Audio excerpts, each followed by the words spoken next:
True elegance isn't about what you wear. It's about how you respond when someone tries to make you lose your composure.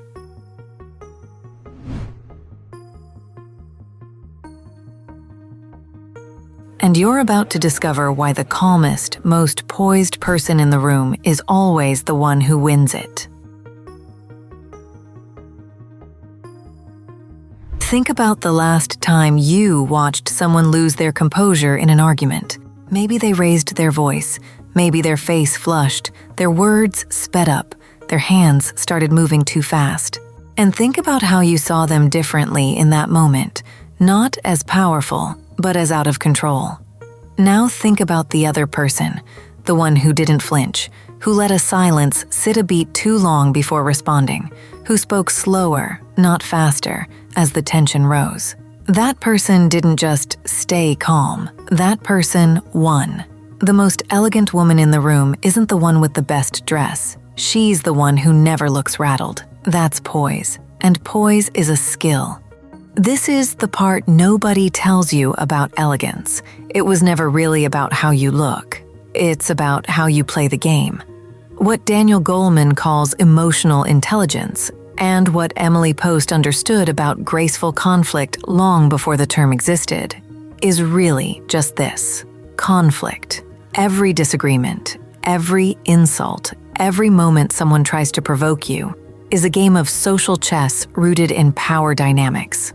The pieces are your words, your posture, your timing. The board is the room, and the person who understands this doesn't need to raise their voice to control it. You need to understand what anger actually does to your position at the table. When you get angry, visibly, audibly angry, you hand the other person information. You tell them exactly where your pressure point is. You tell them the strategy worked, and now they know precisely how to provoke you again. Every time you lose your composure, you're not defending your position. You're surrendering intelligence about how to defeat you next time. Goleman described this as an amygdala hijack, which is the moment your emotional brain overrides your rational one, and the room watched it happen in real time. The elegant response isn't suppression. This is the mistake people make when they try to imitate poise. They think it means swallowing the anger, smiling through gritted teeth, pretending nothing happened. That's not composure. That's a pressure cooker with the lid on, and everyone at the table can feel it. What you want instead is regulation, what Goleman's emotional intelligence framework calls self-regulation. One of the 5 domains of EQ. You want to actually lower your own heart rate, actually activate your parasympathetic nervous system, so that what the room sees is real calm, not performed calm. People can tell the difference, even if they can't articulate it.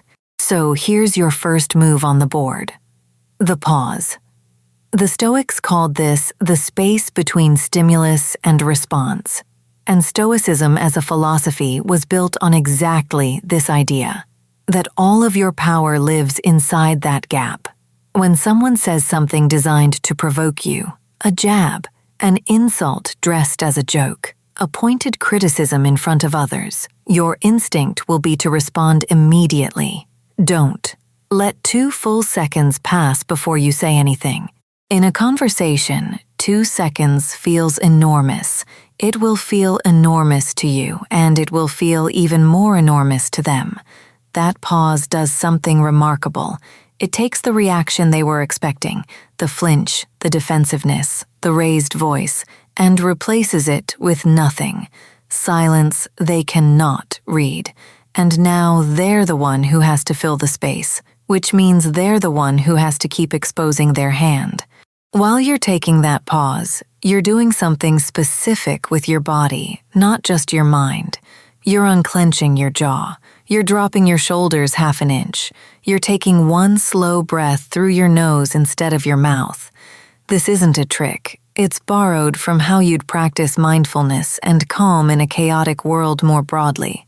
The body leads the mind.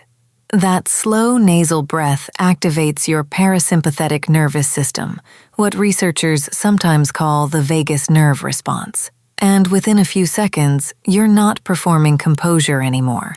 You're actually experiencing it. And people often sense the difference, even if they can't quite articulate it. Now here's your second move. Lower your volume, not raise it. This is counterintuitive because everything in you wants to match their energy to prove you're not intimidated by getting louder too. But volume is a tell. It says, I need you to hear how upset I am. Instead, when you speak slightly quieter and slightly slower than you normally would. Watch what happens. The other person will often lean in slightly or lower their own volume to match yours, without realizing they're doing it. You didn't just control your own reaction. You just controlled theirs. Your third move is the reframe. Instead of responding to the emotional content of what was said, the insult, the accusation, the jab, respond to the substance underneath it, if there is any, and if there isn't, simply decline to engage with the bait at all. Someone says something cutting about your work, your choices, your appearance. You don't defend, and you don't attack back. You might say something as simple as, "That's an interesting way to see it," and then redirect the conversation entirely. This does two things. It denies them the emotional reaction they were fishing for, and it signals, without a single raised word, that their comment didn't land the way they hoped it would. This is where the etiquette rules for modern social gatherings actually earn their reputation as more than old-fashioned formality. Emily Post didn't write about graceful deflection because she thought conflict was improper. She wrote about it because she understood the power dynamics of a room, the reason those rules exist, the deflection, the graceful redirection, the refusal to let a disagreement become a spectacle isn't about pretending conflict doesn't exist. It's strategic. A public argument has no winner. It only has two people who both look diminished afterward. The person who declines to have that argument in public, who handles it quietly, later, on their own terms, is the person who walks away from the room with their position intact. There's something else worth naming here, because it matters. Staying composed doesn't mean you don't get to feel the anger. You will feel it, the heat in your chest, the tightening in your throat. That's real, and it's allowed. The skill isn't eliminating the feeling. The skill is choosing what your face, your voice, and your words do with it while it's happening. I can handle this. You can feel everything and still reveal only what you decide to reveal. That gap between what you feel and what you show is where all of your power actually lives. The Stoics built an entire philosophy around it. Goleman built the modern science of emotional intelligence on top of it. And this is really what how to be elegant means at its core.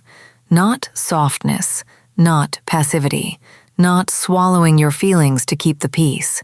It means understanding that in almost every conflict, the person who reacts has already lost some ground, and the person who responds deliberately, slowly on their own timeline is the one still holding the pieces. The next time someone tries to provoke you, and someone will, because that's simply what happens when you move through the world, remember the board, remember the pause, remember the space between stimulus and response, and that your poise in that space is not weakness. It's the most sophisticated move available to you. Let them raise their voice. Let them rush their words. You take the 2 seconds. You activate your parasympathetic nervous system with one slow breath. You lower your volume instead of raising it. You decline the bait and redirect the conversation. And when it's over, you will be the only person in that room who still looks exactly as put together as they did before it started.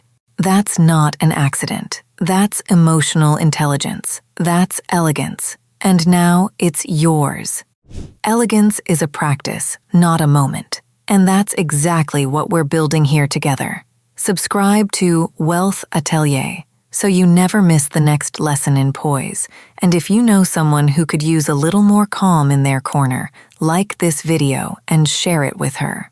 If you want to keep building this version of yourself, go watch our playlist, Elegant Ladies, Fashion and Etiquette. It's the next step after this one.